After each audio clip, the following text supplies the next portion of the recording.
ว่าอะไรหนอเป็นปัจจัยเมื่อสิกขาบทยังน้อยสอง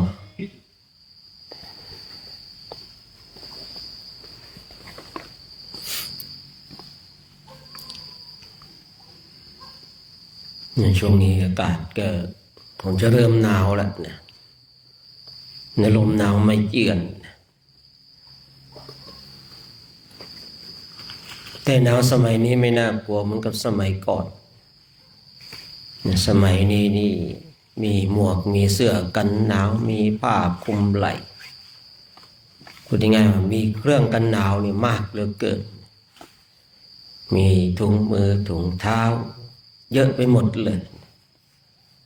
ไม่เหมือนสมัยก่อนเนี่ย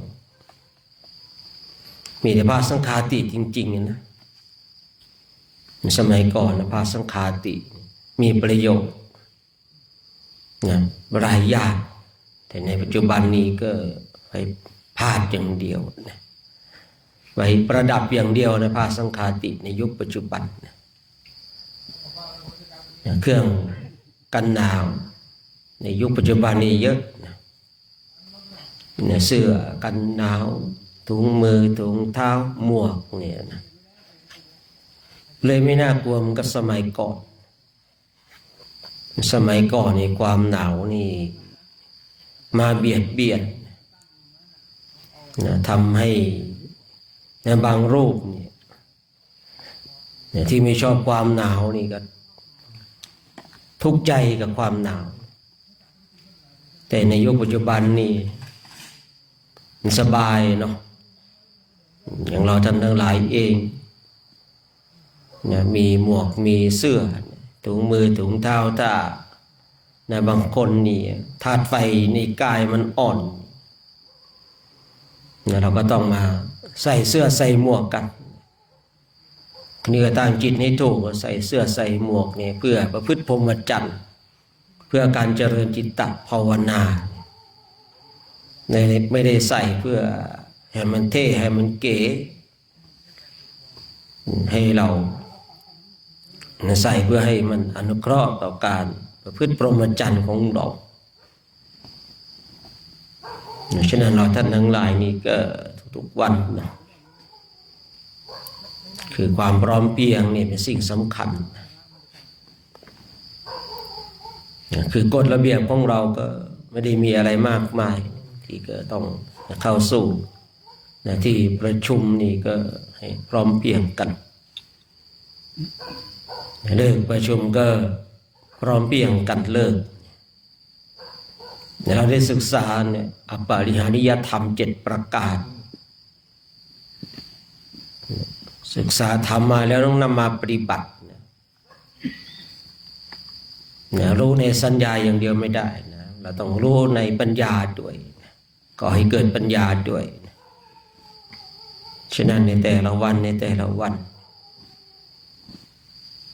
เรื่องการเข้าสู่ที่ประชุมออกที่ประชุมนี่นะ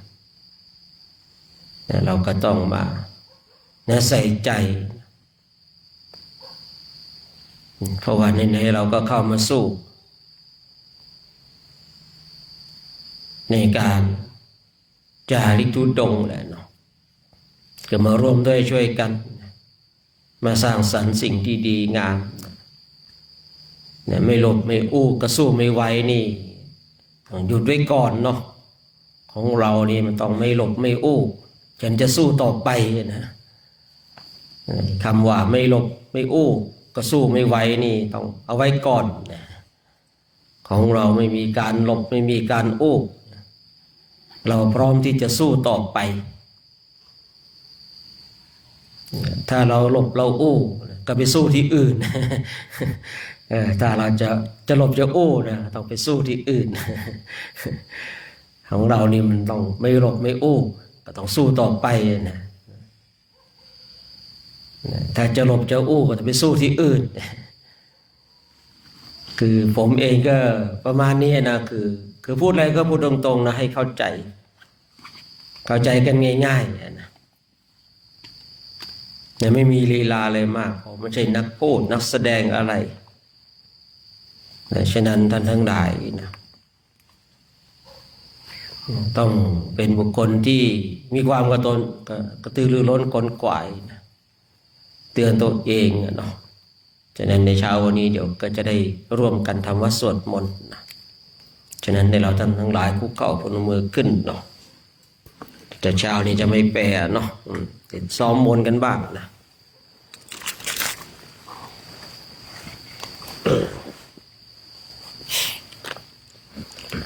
มาให้เราต่อไปจะได้กราบพระพร้อมกันนะพร้อมกันแล้วกราบ ถ้าเราปะทะกัน กราบกราบ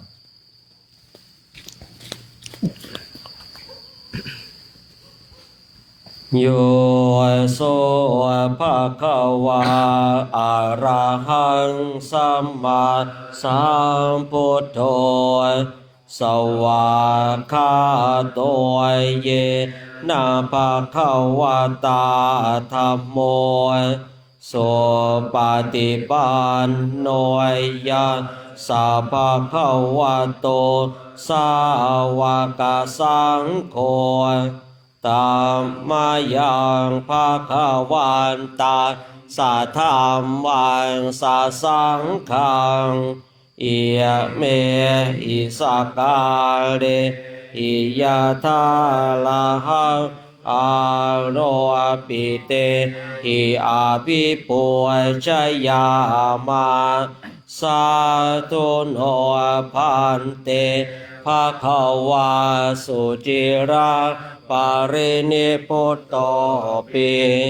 ปัจฉิมาชนะตา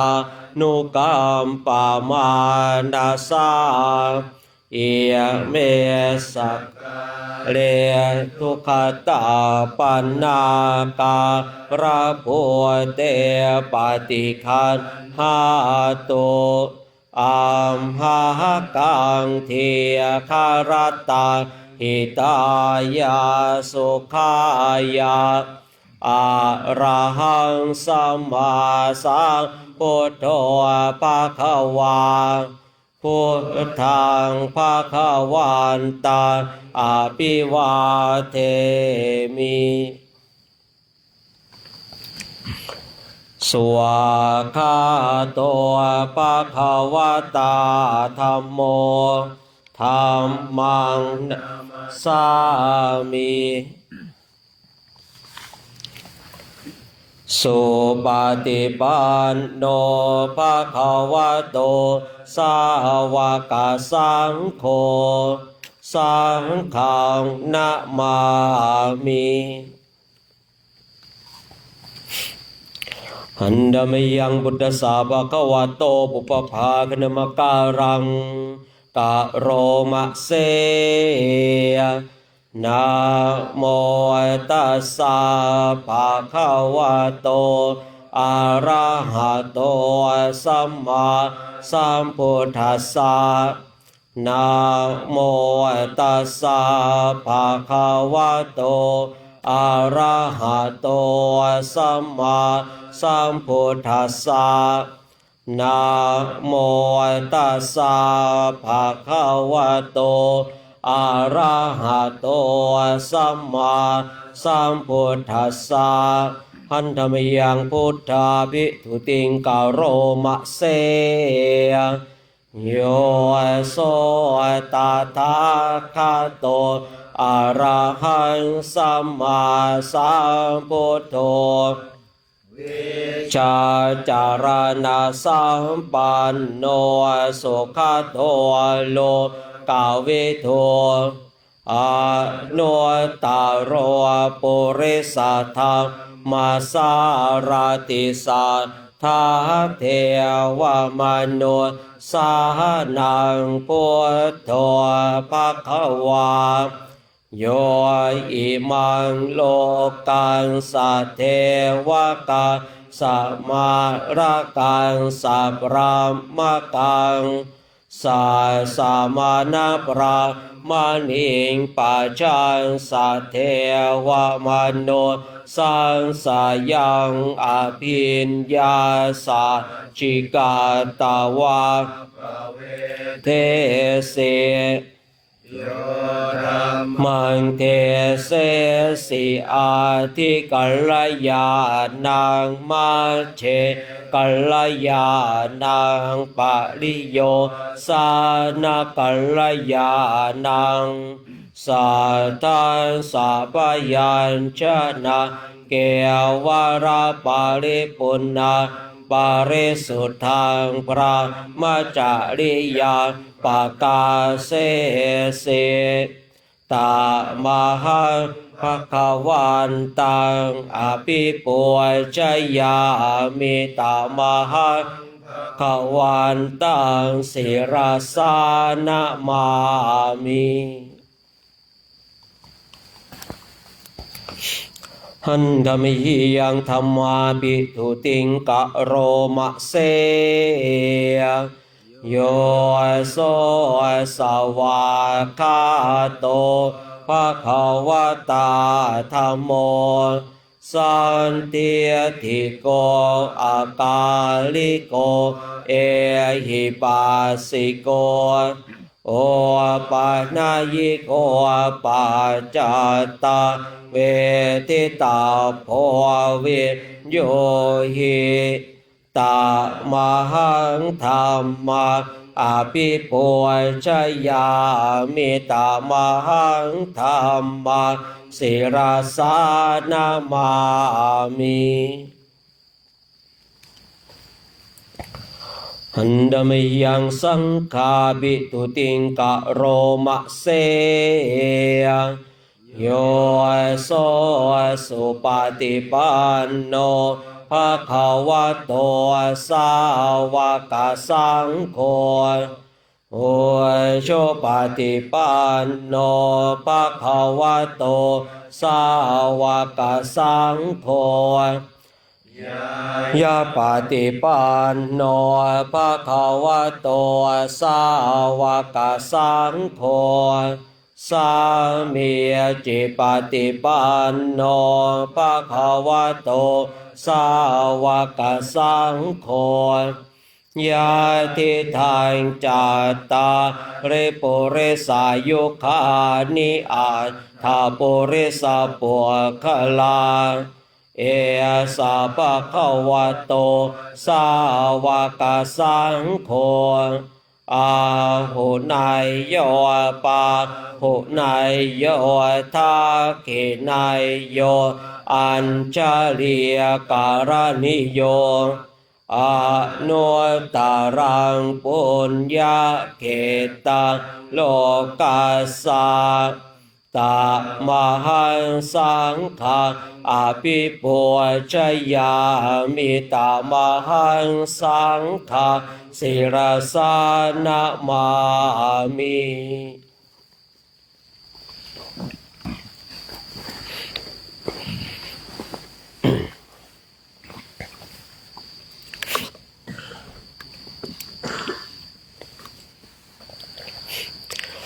หันธมิยังรัตนตยปนามาคาทายโยเจวะสังเวคปริกิตนาปาตัญจะนามะเสพุทโธสุสุโธการุณามหันนาโวโยจันตสุตาปารยานาโลจโนโลกาสปาปัวปะกิเลสคาตะโกวันทามิพุทธังอหะมาทะเรนะตังธรรมโมปะทิยปวิยตาสสะตุโนโยมาคปากามตะเปทะพินนาโกโลกุตโรโยจัตถาทาติปโนวันทามิมังอหะมาตะเรนะตังสังโฆสุเกตาปยติเก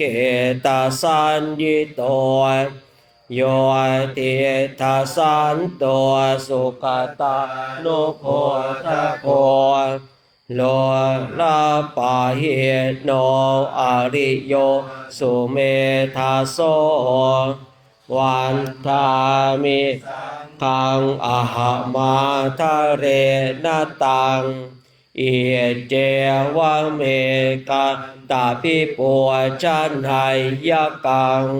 วาตัวตายังวันตยตาปิสังขตังปุญญังมายายามาสาปุปาทวามาโหนตุเวตาสัพพาวะสิทธิยาเอธาตาตาคาโตโลเกอุปันโนอะระหังสัมมาสัมพุทโธธัมโมจะเทสิโตนิยานิโกอุปสามิโกปารินิพพานิโกสัพโพธคามิสุขตาปเวทิโตมายันตังธรรมังสุตตวาเอวังจานามาชาติปิตุกาจาราปิตุกามรณะปิตุขังโสกปาริเทวตุขาโตมานาสุปายาสาปิตุขังอาปิเยหิสัมปโยโคตุโกปิเยหิเวปโยโคตุโกปิจังนาราปฏิตัมปิตุขังสังคิเตนะปัญจุปาทานาคันธาตุขาสยติทังโรปุปาทานาคันโตเวทนุปาทานาคันโตสัญโยปาทานาคันโตสังขารูปาทานาคันโตวิญญาณุปาทานาคันโตสังปริญญายาตารมาโนโสภควาเอวังพหุรังสาวะเกวิเนติเอวังทาจัปนาสัพพะวะโตสาวะเกสุอนุสาสเนียพหุราปวัตตติโรปังอนิจจังเวทนาอนิจจาสัญญาอนิจจาสังขาราอนิจจาวิญญาณังอนิจจังโรปังอนัตตาเวทนาอนัตตาสัญญาอนัตตาสังขาราอนัตตาวิญญาณังอนัตตาสัพเพสังขาราอนิจจาสัพเพธัมมาอนัตตาติเตมายังโอตินนามหาชาติยาชรามรณเนนาโสเกหิปาริเทเวหิโตเกหิโตมานะเสหิอุปายาเสหิทุกขตินาทุกขปาเรตาอาเปวนามิมาสเกวราสตุขะขันธาสะอันตกิริยาปยาเยธาติจิราปารินิพุตัมปิตาภควันตังอุติสะอรหันตังสัมมาสัมพุทธังสัทธาอาคาราสัมมาอนาคาริยาปาปชิตาตัสมิงภะคะวะติพระมจาริยังจารามา ภิกขุนังสิกขาสะชีวสัมมาปันนาตังโนปรามจาริยาอิมาสะเกวราสะโตคาคันทัสสะอันตกิริยายาสะวัตตโตติ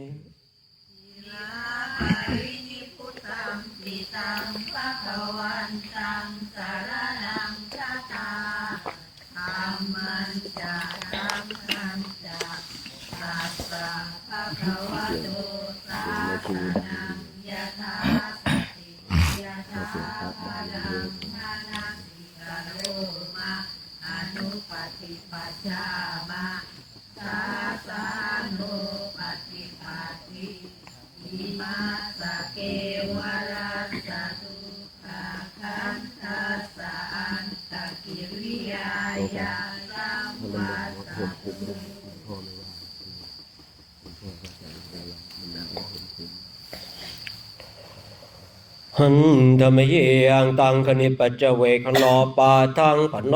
มะเสปฏิสังขายโยนิโสจิวรังปฏิเสวามิยาวะเทวะสิตาสาปฏิฆาตายาอุณหาสาปฏิฆาตายา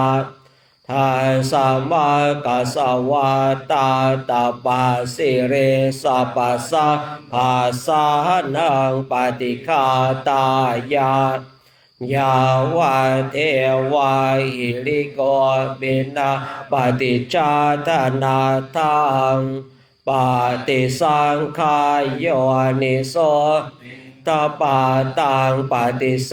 วามิเน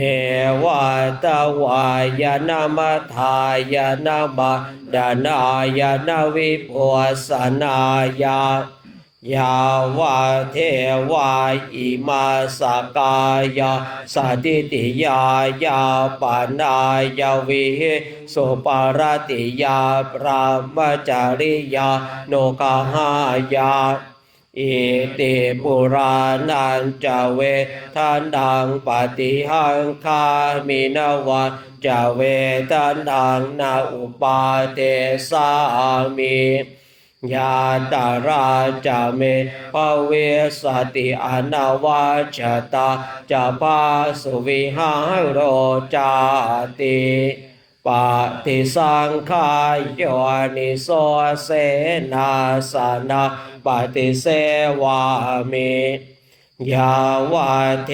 วาสิตาสาปฏิฆาตายาอุณหาสาปฏิฆาตายา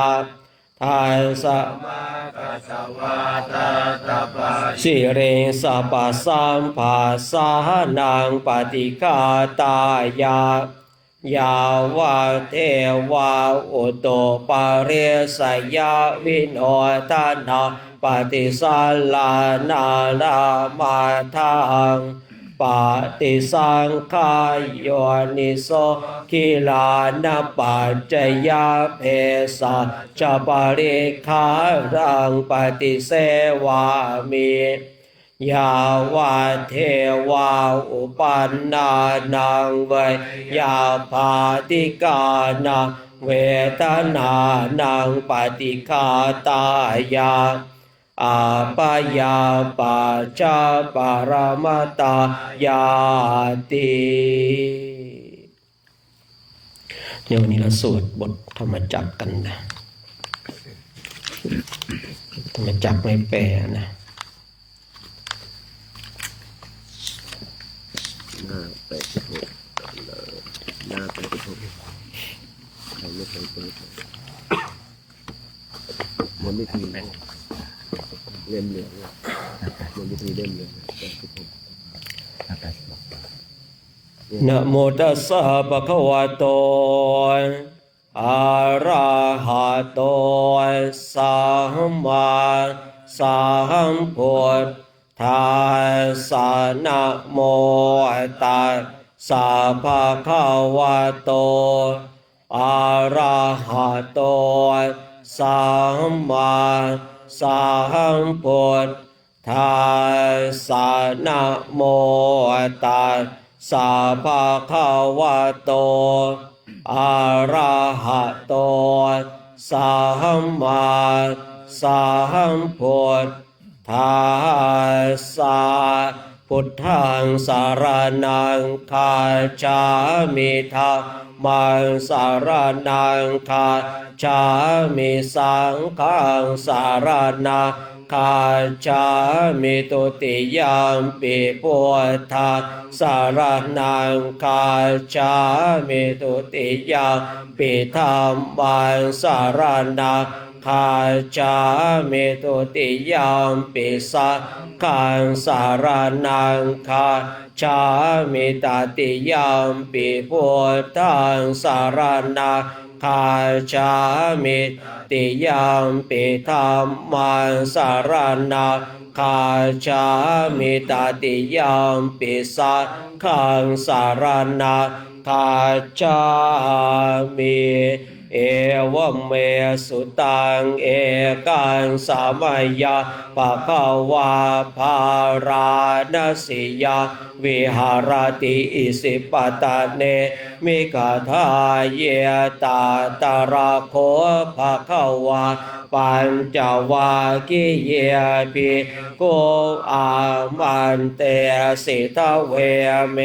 ปิขเวอันตาปาปาชิเตนานาเสวิตาพายโยจายังกาเมสุกามาสุขาลิกานุโยโคหิโนคัมโมปอยตัวจานิโก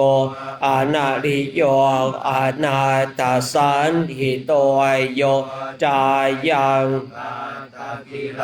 ธานุโยโคตัวโคอนาริโย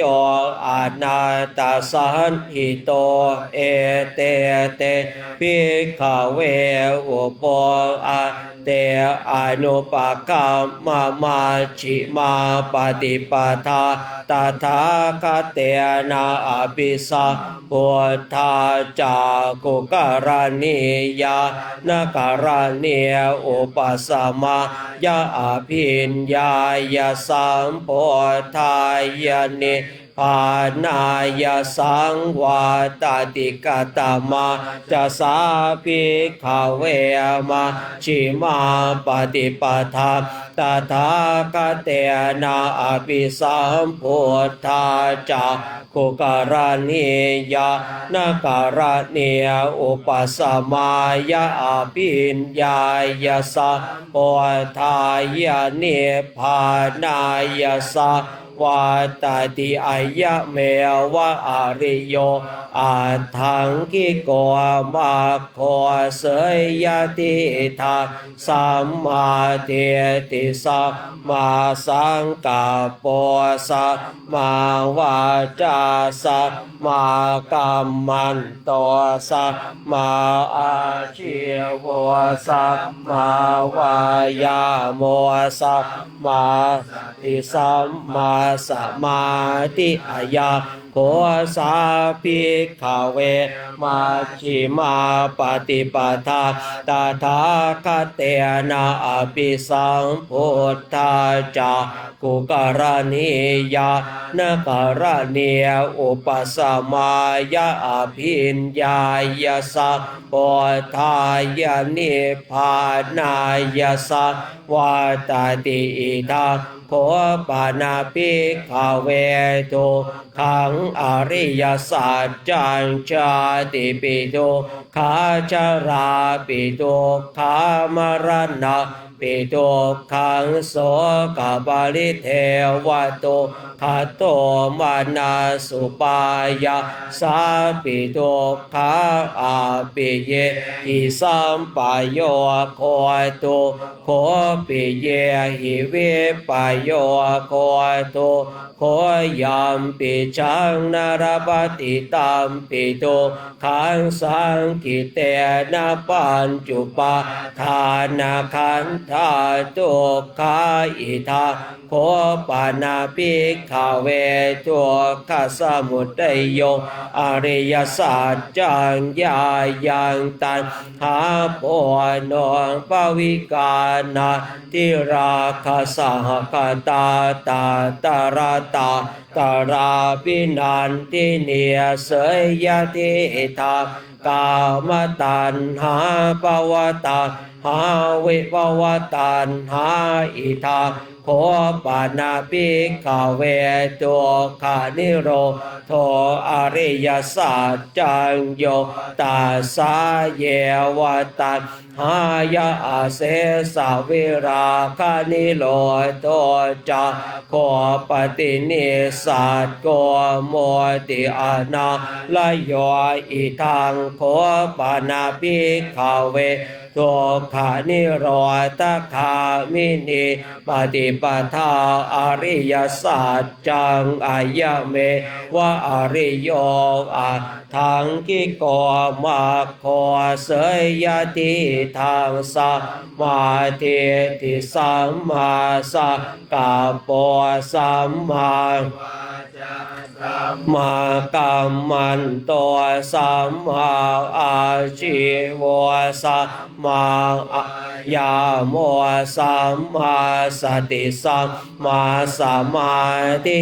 ทางทุกขังอริยสัจจันติเมภิกขเวบุพเพอนันโน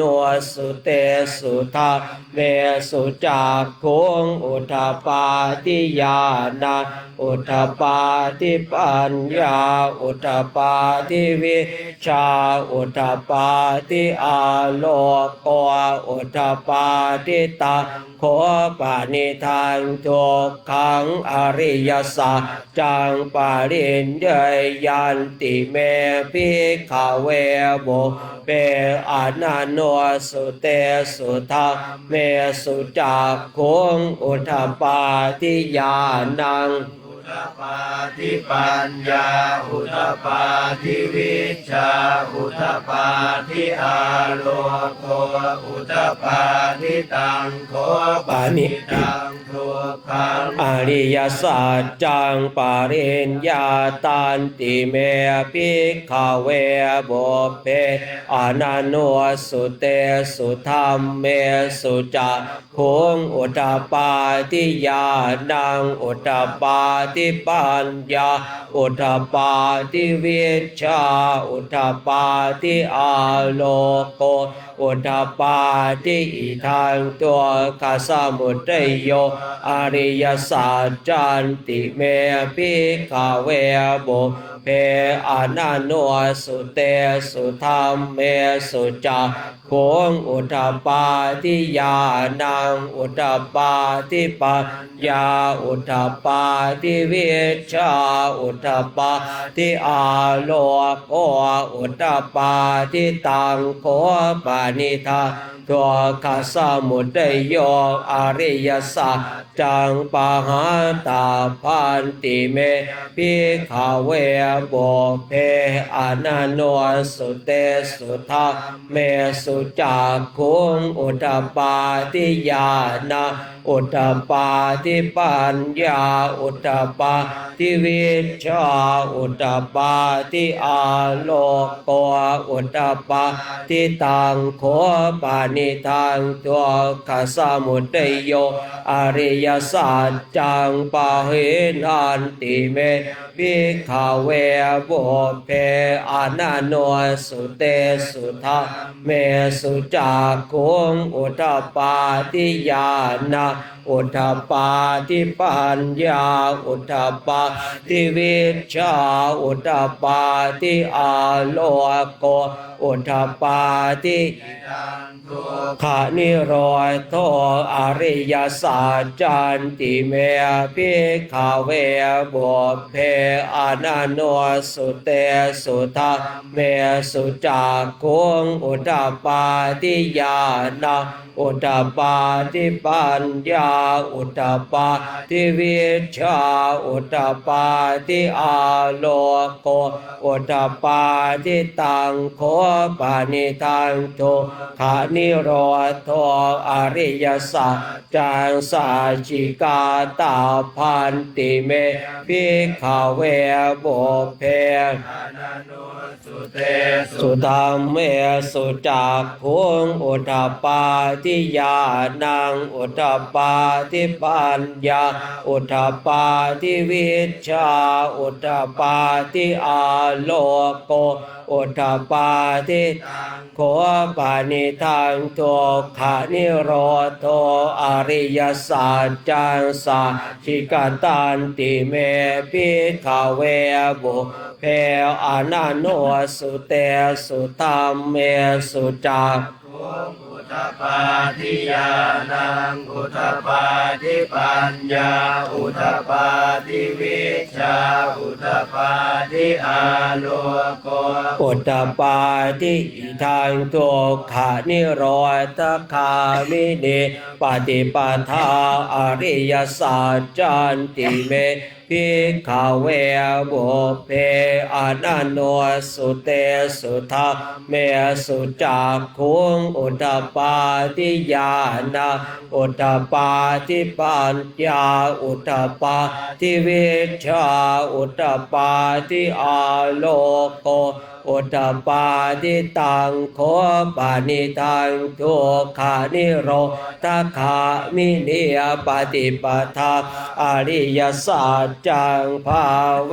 ตาพันติเมภิกขเวบุพเพอนันโน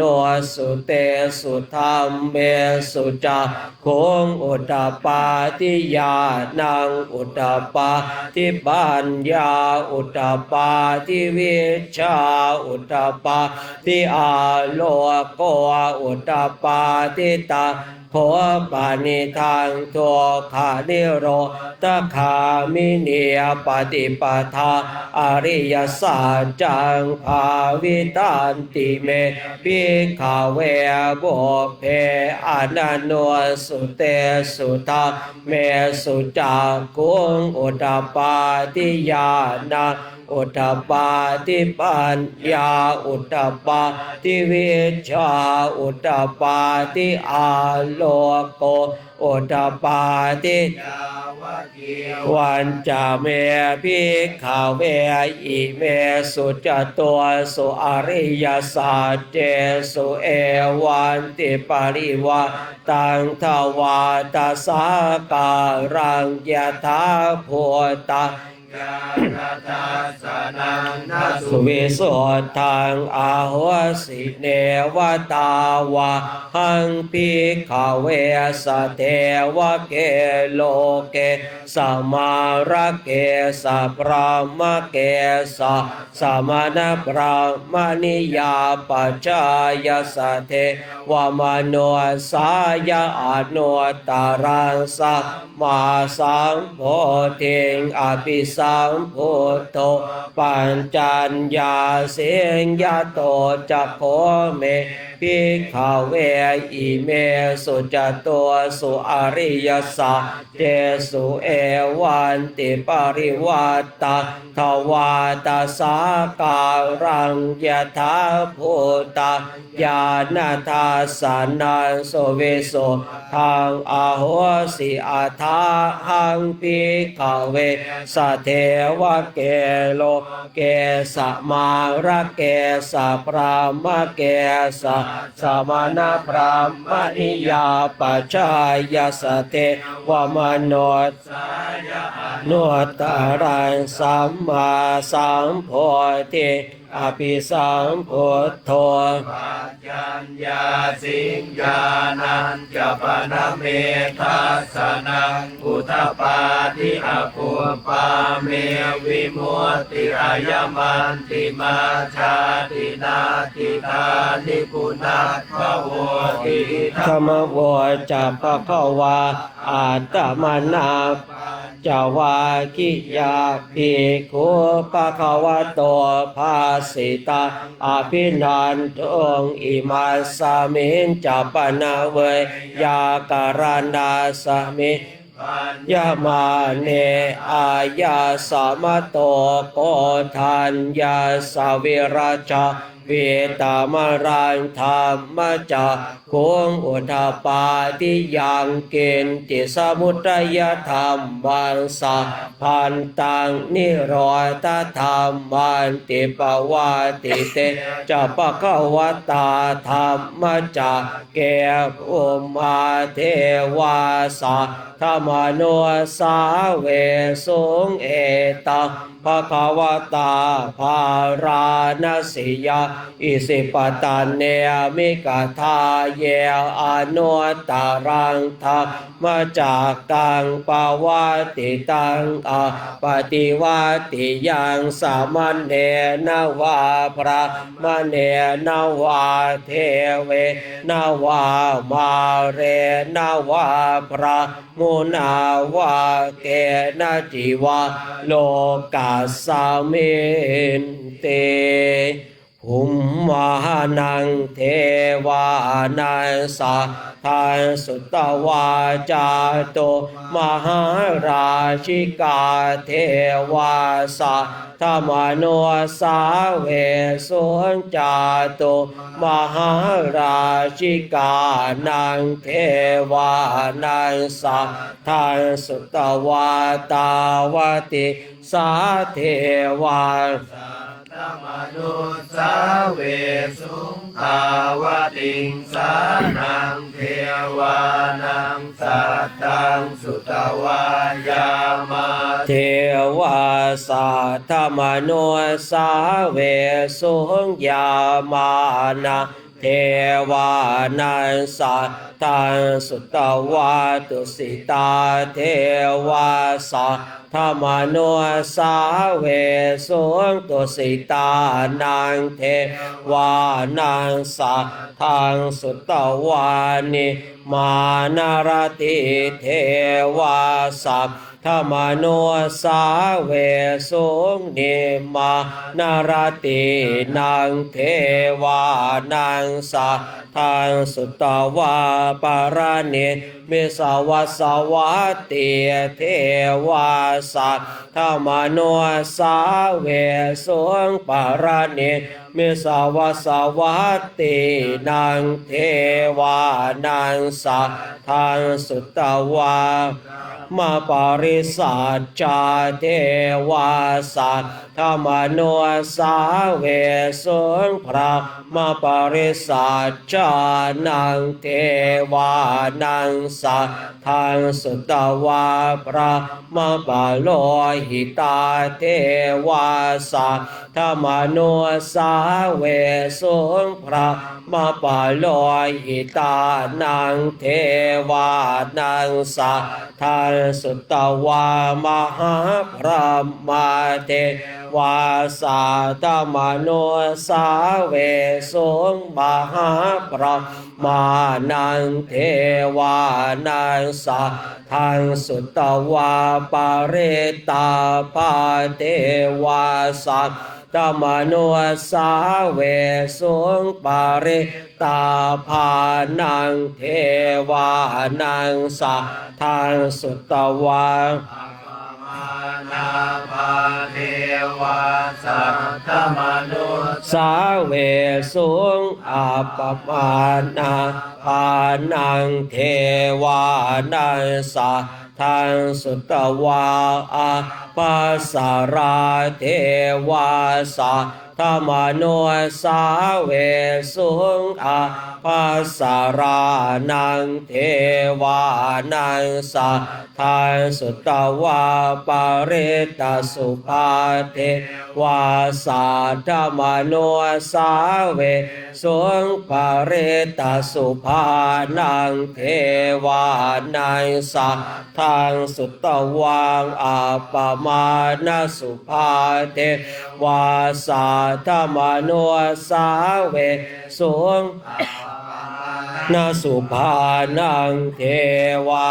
นังสัทธังสุตวาสุภกินหกาเทวาสัทธ ธรรมโนสาเวสุสุปกินหากานังเทวานังสัทธังสุตตวาเวหาปลาเทวาสัทธมโนสาเวสุงเวหาปลานังเทวานังสัทธังสุตตวาอวิหาเทวาสัทธมโนสาเวสุงอวิหานังเทวานังสัทธังสุตตวังอัตตาปาเทวาสัทธมโนสาเวสุงอัตตาปานาเทวานังสัทธาสุตตวาสุทัสสะเทวาธรรมโนสาเวสุงสุทัสสะนังเทวานังสัทธังสุตตวาสุทัสสิเทวา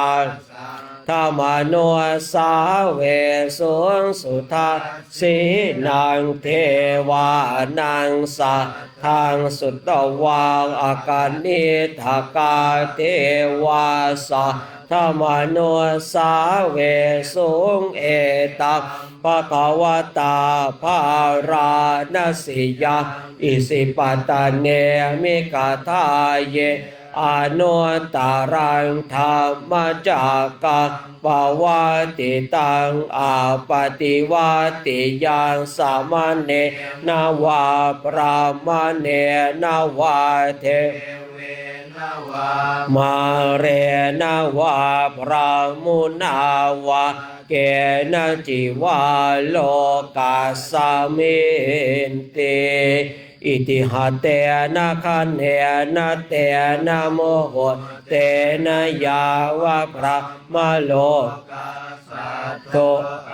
ผลขันจิอายัญจะทัสสะหัสสิโลกาธาตุสังกัมปิสัมปะกัมปิสัมปะเวติอาปะมาโนจะโอลาโลโออาโสโลเกปะตุระโหสิอติกัมเมวะเทวานาเทวานุภาวะอัตโคภะคะวาอุทานังอุทาเนสิอัญญาสิวัตโพโกทันโยอัญญาสิวัตโพโกทันโยติติหิทาอายาสมัตโตโกทันยาสอัญญาโกทันโยตเววนามังอาโหสิติเมตตายาภิกขเวเจโตวิโมติยาอาเสวิตายาภาวิตายาปะหุเรกตานิกตายาวาตุกตายาอโนติตายาปริจิตายาสุสมาราธายากาตาสานิสังสาปะติกังคังตเมเอกาตาตาสุขังสุปฏิสุขังปฏิปุจจตินาปะปะกังสุปินังปะสติมานุสานังปิโยโหติอามานุสานังปิโยโหติขันตินาสาอาคิวาวิสังวาสะตังวากามติโตวาตังจิตตาสมาธิยติโมขวันโนเว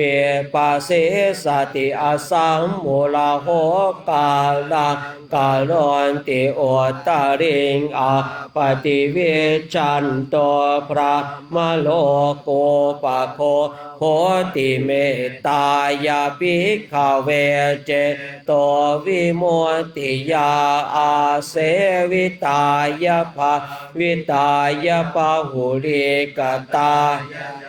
นิกตายาวาตุกตายาอนุติตายาปริจิตายาสุสมาราทายาอิเม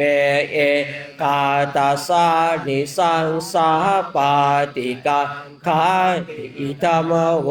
จะปะคะวะอาตมนาเตภิกขุปะคะวะโต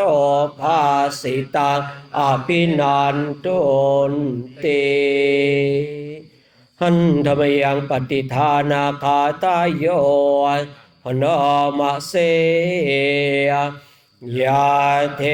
วตาสันติวิหารวาสินีทุเปคาเรโพธิคาเรตาหิงตาหิงตาธรรมทานเน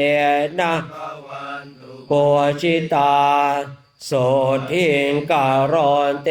ทาวิหารมันดาเลเทราจามัชฌานวกาจาภิกขโวสารามิกาธานปเตอุปาสกาขามาจะเทสานิกามาจะอิสราสัพพานาภูตาสุขิตาภวันตุเตจาราปุจาเยปิจาอันตสัมภวาสังเสตจาตาอัตโวปปาติกานิยานิกังธรรมวรังปฏิจจเตสัพเพปิโตกาสการอนตุสังขยังทาตุจิรังสตังธรรมโมทะมาตราจะปุคลาพุนตุสัมมาโอวาอัตตายะอิตายะจาอัมเหราคาตุสัทธรรมโมสัพเพปิธรรมจาริโนวุติสัมปาปุณณยามาธรรมเวอริยปเวทิเตปัสสันนาวันตุสัพเพปินิโนปุตตะสาสเนสัมมาทารังปเวชันโตกะเรเทวปวาสโตโว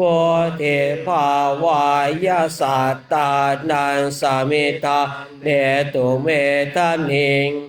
มาตาปิตาจะอาจาราชังนิจาราคันติปุตตะกังเอวังธรรมเมนะราชาโนปัจจังราคันตุสัพพทาการธรรมสวดมนต์ในช่วงเช้าวันนี้ก็สมุจุติไว้เพียงเท่านี้เนาะเดี๋ยวต่อไปจะได้อาราธนาพระกรรมฐานกันพุทธาราธนานังธัมมาราธนานังสังฆาราธนานังอาปมาโนพุทโธอาปมาโนธัมโมอาปมาโนสังโฆนะโมพุทธายะนะโมธัมมายะนะโมสังฆายะพุทโธเมนาโธธัมโมเมนาโธสังโฆเมนาโธพุทธบูชาธรรมบูชาสังฆบูชานิพพานาปัจจโยโหตุแผ่เมตตาพระเจ้าไปแล้ว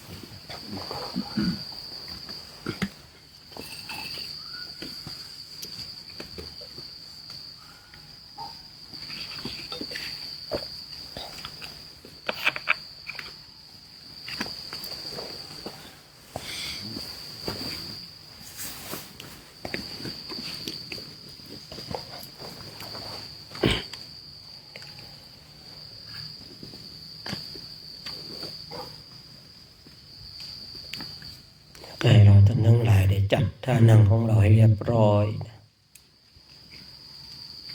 ถ้ารู้สึกหนาวก็เอาผ้าสังฆาติมาห่มมีผ้าอะไรมาห่มมาคลุมก็เนี่ยก็สามารถที่จะทำได้นะเพราะว่าเรามีผ้าจีวรผ้าสังฆาติผ้าคลุมไหล่เพื่อบรรเทาความหนาวเพื่อปกปิดร่างกาย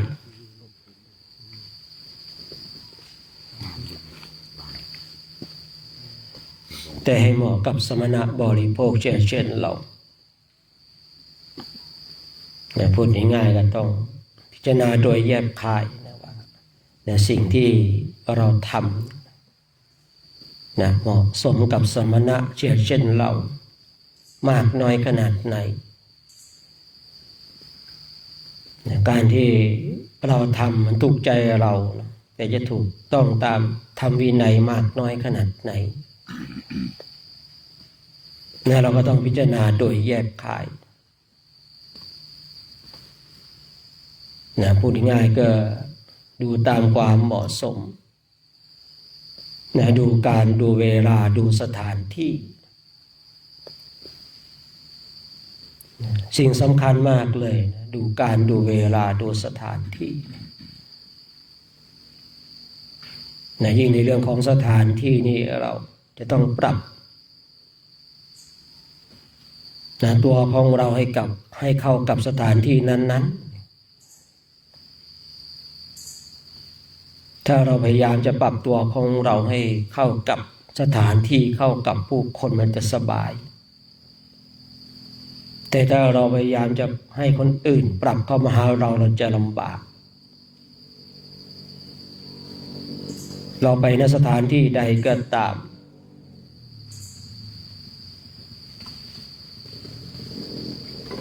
เราจะต้องรู้จักในสถานที่นั้นว่าเขามีข้อวัดข้อปฏิบัติเช่นไร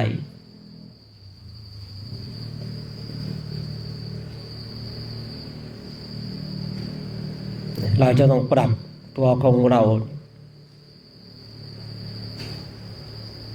ให้อยู่ได้อย่างมีความสุขยิ่งการมาเป็นเพียรภาวนาจะทำให้เราเข้าใจชีวิตของเรามากยิ่งขึ้นจะทำให้เราได้เรียนรู้สิ่งต่างๆได้ง่ายขึ้นการที่เรามานั่งดูจิตดูใจของเราจะทำให้เราเข้าใจชีวิต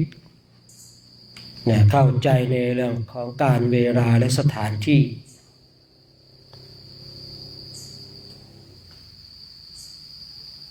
สิ่งเดียวกันแต่ว่าบางสถานที่เราทำไม่ได้บางสถานที่เราทำได้สิ่งเดียวกันบางเวลาเราทำได้บางเวลาเนี่ยเราทำไม่ได้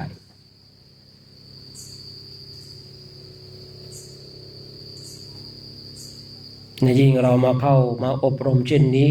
เรามาจากหลายสถานที่เราต้องมาปรับตัวของเราอย่างที่กล่าวไว้เมื่อสักครู่นี้ถ้าเราพยายามปรับตัวของเราเองเข้ากับสถานที่เราเนี่ยแหละเป็นผู้ที่สบายแต่ถ้าเราพยายามที่จะให้สถานที่ปรับเข้าหาเราจะลำบาก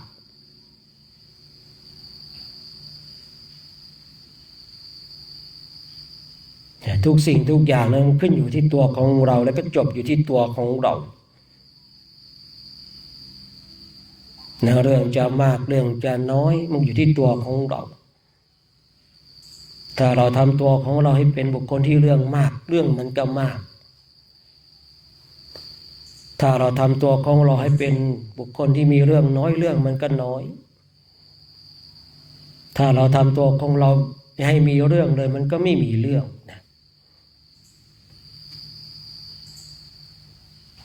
จุดเริ่มต้นก็ที่ตัวของเราจุดจบก็อยู่ที่ตัวของเรานั่นขึ้นอยู่ว่าของเรื่องของเราจะตัดให้มันสั้นหรือว่าเราต่อให้มันยาว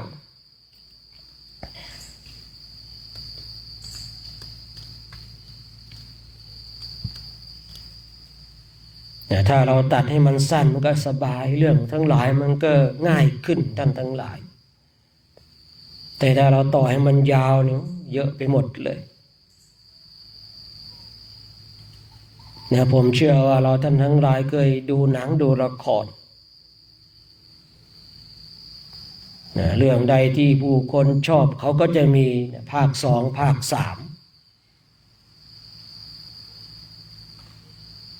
เพราะคนทั้งหลายก็ชอบหนังชอบละครเช่นนี้เขาเลยมีภาค2ภาค3เช่นตัวเราเนี่ยเราชอบเรื่องใดบางทีเราก็ต่อให้มันยาวไป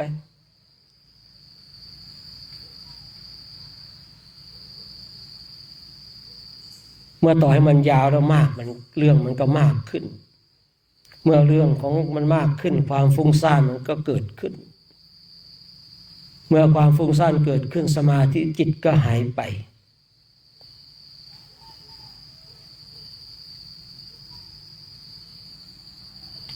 สมาธิจิตจะเกิดขึ้นไม่ได้ถ้าจิตของเราฟุ้งซ่าน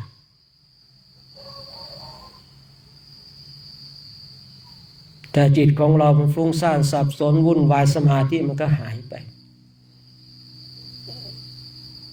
มันหายออกไปจากใจของเราเนี่ยไม่ใช่ว่าสมาธิมันหายออกจากโลกสมาธิยังคงมีอยู่แต่ว่ามันหายจากตัวของเราไปเพราะเราปล่อยให้ความฟุ้งซ่านเข้ามาเบียดเบียนเข้ามาสิงอยู่ในจิตอยู่ในใจของเรา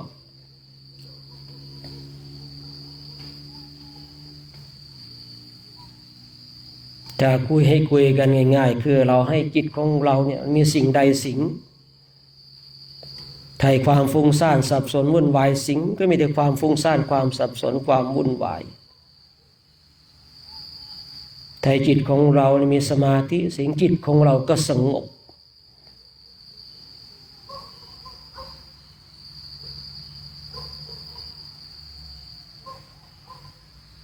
บางคนบางท่านว่าการที่ตนเองจะฝึกให้ตนเองมีสมาธิเป็นเรื่องยากเหลือเกินไม่เรื่องง่ายๆท่านทั้งหลายเพียงแต่ตัดความฟุ้งซ่านไปได้ความสงบของจิตก็เกิดขึ้น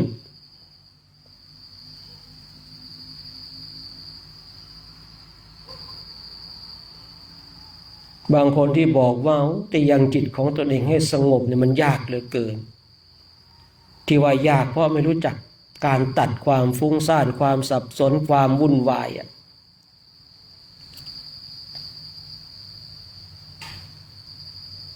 จึงเป็นเรื่องยากสำหรับบุคคลนั้นแต่ถ้าเราตัดความฟุ้งซ่านความสับสนความวุ่นวายไปได้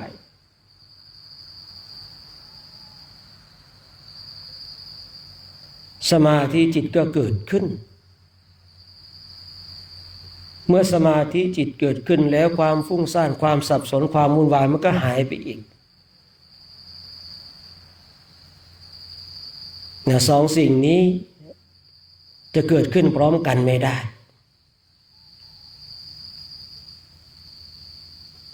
เมื่อใดก็ตามถ้าจิตของเรามีสมาธิความฟุ้งซ่านความสับสนความวุ่นวายมันก็หายไปเมื่อใดก็ตามจิตของเรามีความฟุ้งซ่านสับสนวุ่นวายสมาธิมันก็จะหายไปคราวนี้ขึ้นอยู่กับตัวของเราเองว่าเราจะยังจิตของเราให้ก่อให้เกิดความฟุ้งซ่านสับสนวุ่นวายหรือว่ายังจิตของเราให้มีสมาธิมันอยู่ที่ตัวของเราเองไม่ได้อยู่กับบุคคลอื่น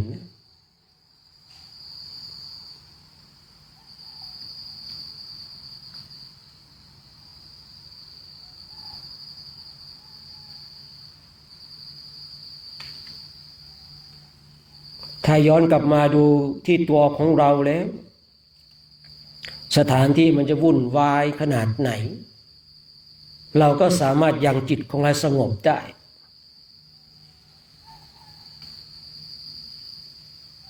ถ้าเรารู้จักที่จะยังจิตของเราให้เกิดความสงบ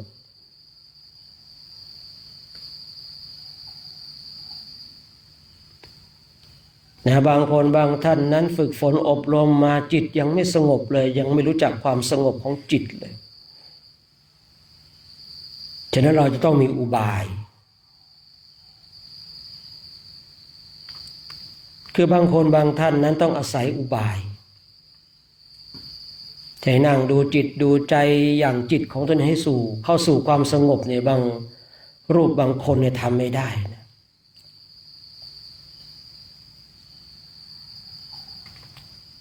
นะก็ต้องอาศัยอุบายนะอุบายใดที่ยังจิตของเราให้สงบและพึงใช้อุบายนั้น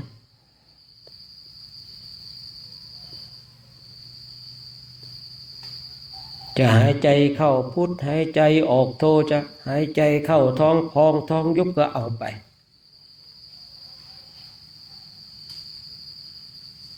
และอุบายของแต่ละคนแต่ละท่านก็แตกต่างกันออกไปตามจริตตามนิสัยของบุคคลนั้นๆเช่นบางคนบางท่านหายใจเข้าพุทหายใจออกโทจิตอาจจะแนบแน่นอย่างจิตของตนเองให้เข้าสู่ความสงบได้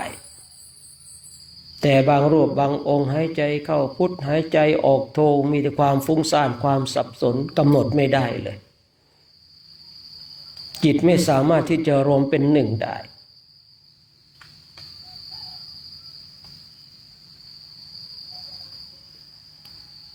แต่เวลาไปเพ่งกสิณจิตแนบแน่นเข้าสู่ความสงบได้เราจะต้องรู้จักอุบายสำหรับตัวของเราเองแต่ที่เราไปได้ศึกษาจากพ่อแม่ครูบาอาจารย์นั้นพ่อแม่ครูบาอาจารย์ให้อุบายสำหรับตัวของเราคราวนี้ขึ้นอยู่กับตัวของเราเองว่าอุบายที่พ่อแม่ครูบาอาจารย์เนี่ยสอนเราบอกเราเนี่ยถูกจริตถูกนิสัยของเราไหมจะสังเกตเห็นได้ว่าคนเดียวบางทีไปฟังธรรมจากครูบาอาจารย์นะบางคนก็ฟังแล้วเข้าใจมีความสุขได้รับธรรมกรรมฐานไปก็ไปฝึกปฏิบัติจิตแนบแน่นอย่างจิตให้เข้าสู่สมาธิแต่บางคนบางท่านฟังแล้วไม่รู้เรื่องเลยอะไรก็ไม่รู้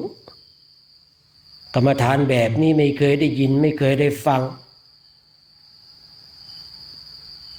นั่นเป็นเพราะว่าอุบายเช่นนั้นไม่ถูกกับจริตของตนเอง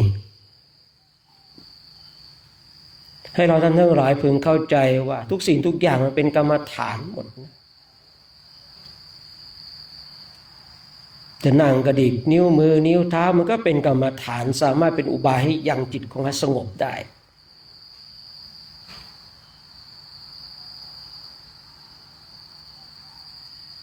จะนั่งนับประคำก็ดีจะนั่งดูในธาตุกรรมฐานทั้งหลายก็ดีนะสิ่งเหล่านี้มันเป็นกรรมฐานเป็นอุบายนะเพื่อที่ยังจิตของเราให้มันสงบได้เหมือนกันฉะนั้นสิ่งหนึ่งอาจจะดีสำหรับบางคนแต่อาจจะไม่ดีสำหรับบางคนก็ได้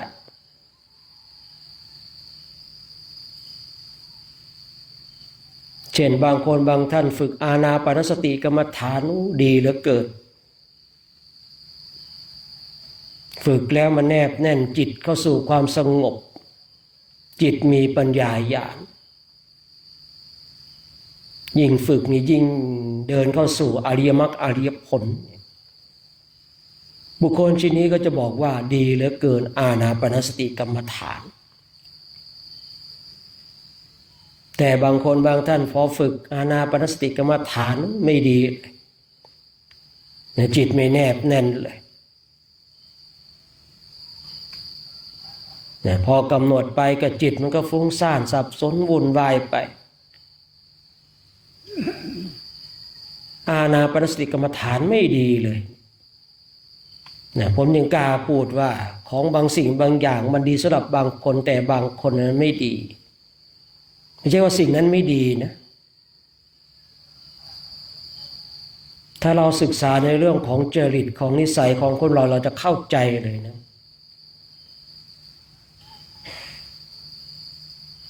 คราวนี้ขึ้นอยู่กับตัวของเราเองว่าเราชอบกรรมฐานแบบไหนเราชอบอุบายแบบไหน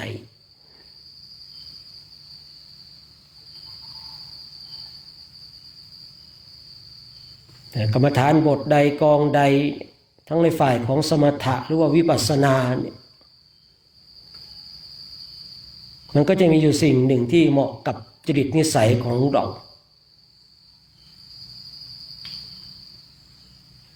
เราได้ยินได้ฟังพ่อแม่ครูบาอาจารย์เพื่อนประพฤติปรหมจรรย์บอกว่าฝึกสิ่งนี้ดีเหลือเกินนั่นมาดีของท่านไม่ใช่ดีของเราดีของเราคือฝึกฝนอบรมกรรมฐานบทใดกองใดยังจิตของเราเข้าสู่ความสงบเมื่อจิตของเรายังเข้าสู่ความสงบแล้วเนี่ยมีปัญญามันต้องมีปัญญาด้วยนะเนี่ยสงบอย่างเดียวไม่เพียงพอมันต้องมีปัญญาด้วยคือในเบื้องต้นยังจิตของเราเข้าสู่ความสงบเมื่อสงบแล้วเราต้องดูด้วยว่าจิตของเรามีปัญญาไหมนี่คือสาระสำคัญเราฝึกฝนอบรมเจริญจิตตภาวนาเนี่ยไม่ใช่หวังความสงบอย่างเดียวนะถ้าหวังความสงบอย่างเดียวเนี่ยพระพุทธเจ้าไม่จำเป็นต้องอุบัติขึ้นเพราะว่าพระพุทธเจ้าจะอุบัติขึ้นหรือไม่อุบัติขึ้นก็ตามแต่สมาธิก็ยังมีอยู่บุคคลทั้งหลายก็ยังฝึกฝนอบรมได้พวกฤาษีชีไพรก็สามารถฝึกฝนอบรมได้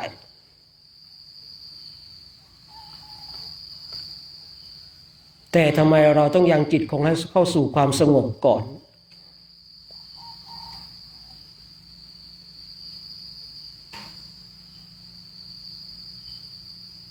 เหมือนมากั่นกรองเหมือนมาเรียบเรียงเหมือนเป็นการจัดระบบเนี่ยจึงได้กล่าวว่าเราฝึกฝนอบรม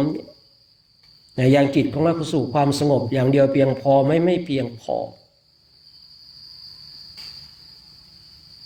ต้องยังจิตของเราให้เกิดปัญญาญาณเพราะตัวปัญญาเนี่ยที่ทำให้เราทำลายกิเลสทั้งหลายที่มันนอนเนื่องในจิตตสันดานของเรา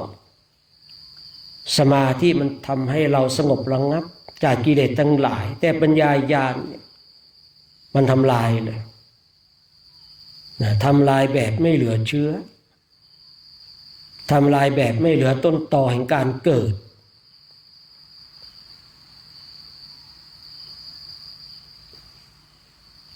นี่เราจะรู้ได้อย่างไรว่ากรรมฐานบทนั้นกองนั้นอุบายเช่นนั้นเหมาะสำหรับเราในเบื้องต้นถ้ามันถูกกับจริตนิสัยของเราเนี่ยสมาธิจิตเกิดขึ้น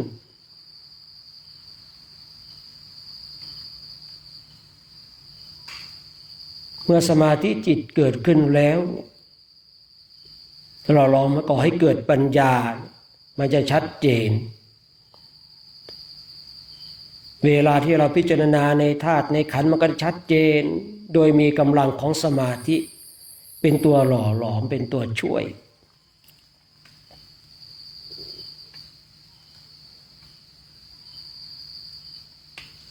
เนี่ยจึงได้พูดไว้ในตอนต้นว่าการที่เราได้ยังจิตของเราให้สงบเนี่ยไม่ใช่เรื่องยากใครๆมันก็ทำได้ยิ่งนักบวชเช่นเราเนี่ยยังจิตของเราให้เข้าสู่ความสงบไม่ได้น่าอายมากๆเลยนะ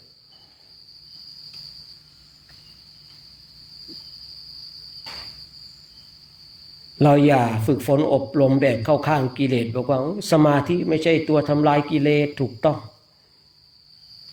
แต่อย่าลืมว่าสมาธิเป็นสิ่งที่สำคัญที่เราจะต้องมี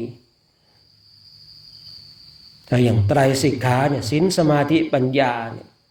ใครบอกว่าสมาธิไม่สำคัญนั่นแสดงว่ากำลังตัดไตรสิกขาออกไปคือเหลือให้เพียงศีลและปัญญาในยุคปัจจุบันนี้ผมได้ยินบ่อยๆว่าสมาธิไม่สำคัญนั่นแสดงว่ากำลังจะเก่งกว่าพระพุทธเจ้าท ทั้งที่ตนเองก็ท่องอยู่ตลอดเวลานะศีลสมาธิปัญญา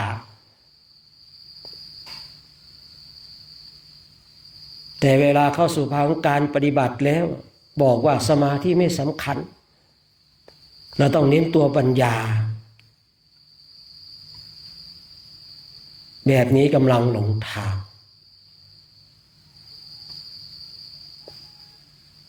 แต่ถ้าจะพูดว่าจิตของบุคคลนี้เป็นจิตวิปลาสก็ไม่ผิดเพี้ยนบุคคลหนึ่งบุคคลใดก็ตามบอกว่าสมาธิไม่สำคัญจิตของบุคคลนี้เป็นจิตที่วิปลาสก็ไม่ผิดเพี้ยนสามารถกล่าวได้แต่เวลาบอกคนทั้งหลายก็บอกว่าศีลสมาธิปัญญาแต่เวลาที่ตนเองปฏิบัติแล้วจะบอกกับคนอื่นว่าสมาธิไม่สำคัญเรียกว่าจิตวิปลาสมีความเห็นที่ผิดเพี้ยนไปทำไมคนเหล่านี้จึงบอกว่าสมาธิไม่สำคัญเพราะว่าตนเองเนี่ยยังไม่รู้จักสมาธิฝึกฝนอบรมเนี่ยไม่รู้จักสมาธิและไม่รู้จักกำลังของสมาธิว่าเป็นอย่างไรมีความสำคัญอย่างไรคนโดยส่วนมากถ้าปฏิเสธสมาธิคนเหล่านั้นโดยส่วนมากไม่รู้จักสมาธิและยังไม่รู้จักกำลังของสมาธิว่ากำลังของสมาธินี่มีคุณอย่างไรมีประโยชน์อย่างไร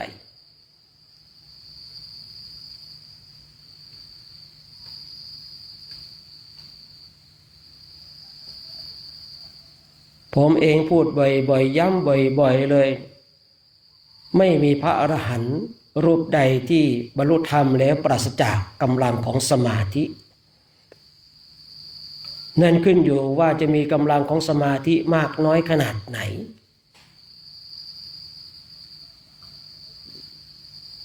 ไม่มีพระอรหันต์รูปใด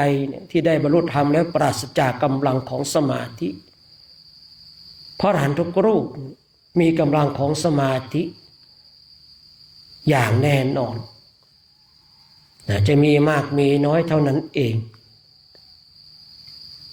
ทีนี้เราท่านทั้งหลายเนี่ยบางทีในยุคปัจจุบันเนี่ยมีการสอนที่บอกว่าสมาธิไม่สำคัญสมาธินั้นเปรียบเสมือนกับหินทับหญ้าเขาว่าถูกต้องไม่ถูกต้อง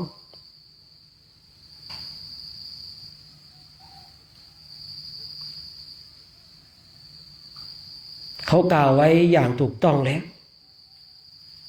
แต่ก็ลืมไปว่าเราต้องมีกำลังของสมาธิเมื่อเรามีกำลังของสมาธิเวลาปัญญาญาณมันเกิดขึ้นปัญญาญาณนั้นมันจะแหลมคม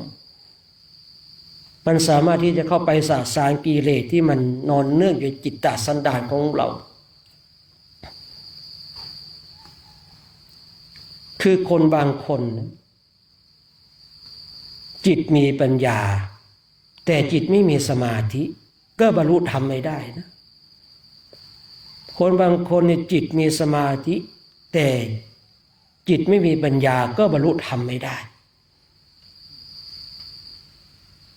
คือมีมากเหลือเกินนะบางคนเนี่ยจิตมีปัญญานะ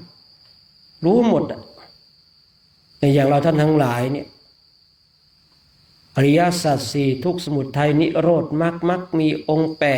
8ปฏิจจสมุปบาทโพชฌงค์7สติปัฏฐาน4เรารู้หมดนี่จิตมีปัญญาแต่ทำไมเรายังไม่บรรลุธรรมนั่นเพราะจิตของเราไม่มีสมาธิแบบนี้ง่ายๆเลยท่านทั้งหลายเข้าใจง่ายๆเลย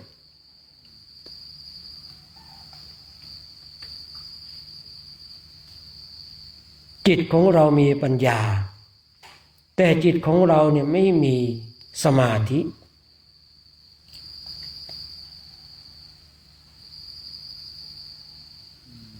บางคนบางท่านนี่จิตนี่มีสมาธินะแนบแน่นฝึกฝนอบรมเนี่ยนะสามารถเข้าสมาธิชั้นสูงได้ที่เขาบอกว่าติดสมาธิที่เราเคยได้ยินได้ฟังบ่อยๆ จิตของบุคคลเหล่านี้จะไม่มีปัญญาเพราะอะไรอ่ะพอนั่งสมาธิจิตเข้าสู่สมาธิมันดับมันเหมือนกับคนหลับไม่ได้พิจารณาในธาตุในขันธ์ในสิ่งทั้งหลายเป็นเหตุให้บุคคลนั้นเนี่ยจิตมีสมาธิแต่จิตไม่มีปัญญาคราวนี้เราต้องมาดูตัวของเราเองว่าณเวลานี้จิตของเราเป็นเช่นไรจิตของเรามีสมาธิแล้วจิตของเรามีปัญญาหรือยังหรือว่าจิตของเรามีแต่ปัญญารอบรู้สิ่งนั้นรู้สิ่งนี้ในฝ่ายนั้นในฝ่ายของสมถะก็ดีวิปัสสนาก็ดีจิตมีปัญญาในเรื่องของรูปของนามแยกแยะรูปนามได้ชัดเจนแต่ทำไมเรายังไม่บรรลุธรรมขอให้เราเข้าใจชัดเจนเลยจิตไม่มีสมาธิท่านทั้งหลายเราจะต้องพัฒนาจิตของเรามันควบคู่ไปทั้งจิตที่ให้มีสมาธิและมีปัญญา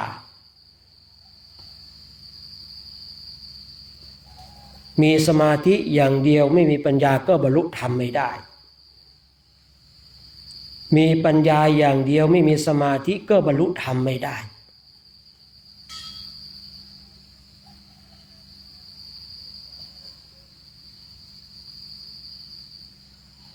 ฉะนั้นเราต้องรู้จักตัวของเราที่ได้กล่าวไว้มาตอนต้นว่ามันจบอยู่ที่ตัวของเราเรื่องมันจะมากเรื่องมันจะน้อยอยู่ที่ตัวของเราไม่ได้อยู่กับบุคคลอื่นอยู่ที่ตัวของเรานี่แหละทุกสิ่งทุกอย่างมันเริ่มต้นจากตัวของเราเนี่ยเราก็ต้องมาจบที่ตัวของเราฉะนั้นพระพุทธเองยุติการใจเสียงสักระยะหนึ่งเพื่อให้เราท่านทั้งหลายได้บำเพ็ญเพียรภาวนากันฝึกฝนอบรมจนกว่าจะได้เวลาในการแผ่เมตตานะ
จิตภาวนานี่ช่วงนี้ก็สมควรแก่เวลานะ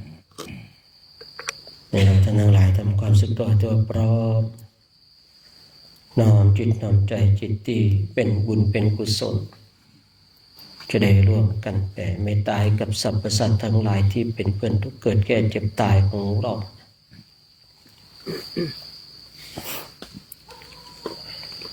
สัพเพสัตตาอาเวราโหนตุขอสัพพะสัตว์ทั้งหลายทั้งปวงที่เป็นเพื่อนทุกข์เกิดแก่เจ็บตายด้วยการทั้งหมดทั้งสิ้นจงเป็นสุขเถิดอย่าได้มีเวรต่อกันและกันเลยหาพยาปาชาโหนตุจงเป็นสุขเถิดอย่าได้พยาบาทเบียดเบียนซึ่งกันและกันเลยอานิฆาโหนตุเป็นสุขเถิดอย่าได้ความทุกข์กายทุกข์ใจเลยสุขีอัตตานังปริหารันตุจงมีกายสุขใจรักษาตนให้รอดพ้นจากทุกโทษเวรภัยอันตรายทั้งปวงจงทุกทั่วหน้าเถิดกาตังปุญญาภารังใบหังสาเพภาคีภวันตุเตขอสัพพะสัตว์ทั้งหลายทั้งปวงเหล่านั้นจงเป็นผู้มีส่วนได้เสวยผลบุญที่ข้าพเจ้าทั้งหลายได้บำเพ็ญแล้วนี้เถิดชาตินี้ก็ต้องขออนุโมทนาเนาะกับพระคุณเจ้าของเราครูบาอาจารย์พร้อมกับแม่ชีแล้วก็คณะสัตยาติโยมที่ชมไลฟ์สดทั้ง4ช่องทางทุกท่านได้ร่วมกันสร้างบุญและบารมีกันสร้างเหตุสร้างปัจจัยกันทุกวันมีโอกาสในมีเวลาก็มาร่วมกันสร้างบุญบารมีทำวัดสวดมนต์เจริญจิตตภาวนาสิ่งก็จะประมาณนี้นะนู่นจนไปถึงปีหน้านู่นนะตั้งแต่ไปจนไปถึงประมาณวันที่31 มีนาคม2569นู่นนะก็จะประมาณเนี้ยนะทำวัดสวดมนต์ญาติโยมท่านใดที่ชมในสวดอยู่ก็เข้ามาร่วมทำวัดสวดมนต์ร่วมเจริญจิตตภาวนาได้นะในแต่ละวันนะเพราะว่าช่วงเช้าสายเย็นนะเพราะว่าวันที่21คณะพระภิกษุสงฆ์ก็จะได้ออกจาริกธุดงค์กันแล้วนะตอนนี้ก็ยังอยู่ที่วัดเตรียมความพร้อมอยู่เตรียมความพร้อมนะรอคณะพระภิกษุสงฆ์กำลังเดินทางมากันก็เป็นช่วงโอกาสเนาะญาติโยมบางคนบางท่านนี่ก็ติดตามรู้แนวทางกันอย่างดีแล้วเนาะคณะพระภิกษุสงฆ์เองก็ตอนนี้ก็กำลังเดินทางมาจากทางสป.เราก็คงจะมาถึงวันนี้นะประมาณ 30-40 รูปนะแต่ปีนี้ก็คาดว่าคงไม่เกิน70นะก็ไม่น่าจะเกิน70ประมาณนั้นนะก็กำลังพอดีเนาะ60-70นี่ก็กำลังพอดีฉะนั้นเราอยู่ด้วยกันนี่ก็รวมโดยช่วยกันนะถือว่าวัดดอยทิพย์นี้เป็นวัดของเราทั้งหลายรวมโดยช่วยกันศีลอาสนะก็ช่วยกันปัดกวาดเช็ดถูทำความสะอาดวัดวาอารามกันตรงไหนที่มันดูไม่เหมาะไม่สมก็ดูวันนี้ก็อย่าลืมนะใครที่เป็นว่าเข้าร่วมในโครงการ ไม่ใช่พระเจ้าหน้าที่นะก็ขยับขยายออกจากตรงศาลาตรงนั้นหน่อยก็แล้วกันเนาะเพราะว่าวันนี้พระเจ้าหน้าที่คงจะมาถึงกันหลายรูปเนาะตรงนั้นไว้ให้พระเจ้าหน้าที่เขาได้ไปกางเต็นท์เนาะในส่วนพระที่เขาร่วมในโครงการก็ขยับขยายเนาะด้านหลังก็ได้นะด้านหลังแถวห้องน้ำที่เราไว้ส่งน้ำตรงนั้นก็ดีอยู่นะครับผมหรือว่าตรงไหนที่ถูกใจเราก็นิมนต์นะครับผมนะแต่ไม่ต้องเข้ากุฏินะอยู่ด้านนอกนะอยู่ด้านนอกอยู่ด้านหลังทางโน้นนะไม่ใช่ว่าให้เหมาะกับเรามากางเต็นท์ตรงนี้เลยก็ไม่ใช่นะอยู่ด้านหลังทางโน้นพระเราให้วุ่นวายอยู่ข้างหลังเนาะก็จะประมาณนี้เนาะฉะนั้นก็ช่วง8:30ระฆังดังก็ได้มาทำวัดสวดมนต์มาฉันข้าวพร้อมกันเด้อนะจะกราบพระพร้อมกัน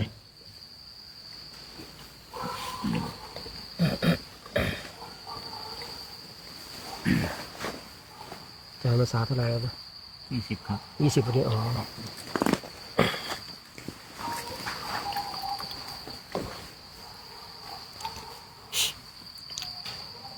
อะระหังสัมมาสัมพุทโธภะคะวาพุทธังภะคะวันตังอภิวาเทมิสวากขาโต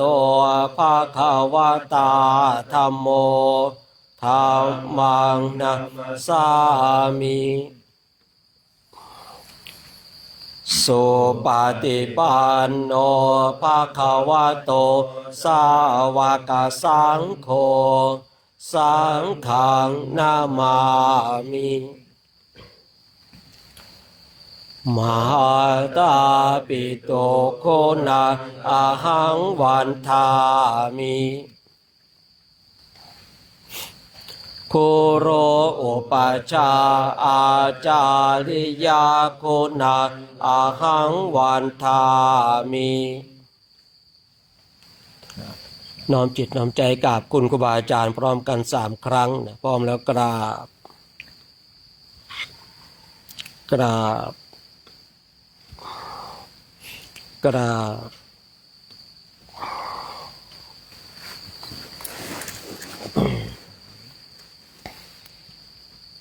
ภิกษุสงฆ์พร้อมใจกันกราบพระอาจารย์โชคอีก3 ครั้งพร้อมกันแล้วกราบสาธุนะกราบกราบโชคดีโมทนานะเอาแม่ชี้กราบเอากราบเอากราบ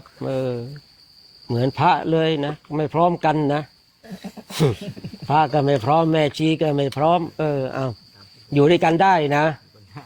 อย่างนี้อยู่ด้วยกันได้นะ เอานิมนต์ครับนิมนต์นะใครไปบิณฑบาตก็ไปได้6 โมงนะ8-9 ลูกไปเต็มรถแล้วนะครับผม